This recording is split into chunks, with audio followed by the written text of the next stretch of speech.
कामों से फुर्सत ही नहीं। क्या आप बता सकते हैं कि मेरे फैन नानू अचानक ही क्यों गायब हो गए? रोहित मन ही मन उन दिनों फैन नानू से काफी जलता था, क्योंकि उसकी अपनी बेटी रोहित की जगह फैन नानू को अपना नंबर 1 फैन मानती थी। मगर अब काफी चीजें बदल चुकी थी। फिर भी रोहित अपनी बेटी की नजरों में नंबर 1 बना रहना चाहता था। इसलिए रोहित ने बात बनाते हुए रिया से कहा, देखो बेटा, ऐसा कई बार होता है कि हम कभी किसी के साथ बात करते हैं, हमें अच्छा लगता है, कुछ दिनों तक हम उस इंसान के साथ दोस्त बने रहते हैं, मगर उसके बाद हमें कोई नया दोस्त मिल जाता है, हम पुराने दोस्त को भूल जाते हैं। ये बहुत नॉर्मल है। मेरे ख्याल से तुम्हारे फैन नानू के साथ भी ऐसा ही कुछ हुआ होगा। रिया ने अपना एक पांव जोर से जमीन पर पटकते हुए कहा, नहीं, मेरे फैन नानू बिल्कुल ऐसे नहीं है। हो सकता है वो कुछ दिनों से बीमार थे।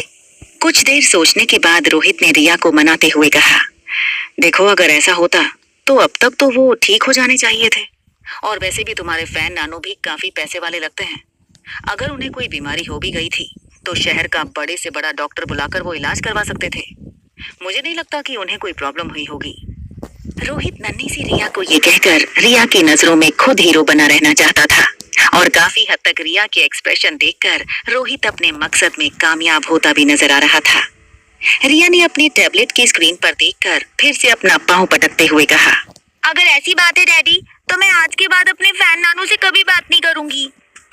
करण गुलेरिया, जो अनिका के बेडरूम के ठीक बाहर अपनी व्हील चेयर पर बैठकर अंदर हो रही सारी बातें सुन रहे थे, वो ये पता चलते ही हैरान रह गए कि उन्हें जो छोटी सी बच्ची सोशल मीडिया पर लाइव स्ट्रीम में गेम खेलते हुए मिली थी, वो उनकी नवासी थी।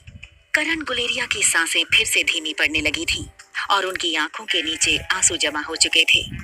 करण गुलेरिया को आज वो बात समझ में आई कि जब पहली बार उन्होंने रिया की आवाज कंप्यूटर पर सुनी थी, तब क्यों नन्ही सी बच्ची की आवाज उनके दिल तक पहुंच गई थी।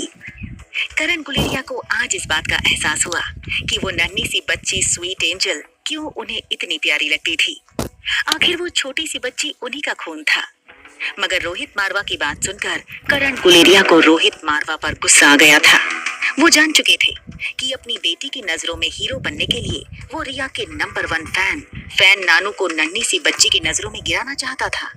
जैसे ही आकाश करण गुलेरिया को अनिका के बेडरूम के अंदर व्हील चेयर को धकेलते हुए लेकर आया, रोहित करण गुलेरिया को देखते ही अपनी जगह से खड़ा हो गया।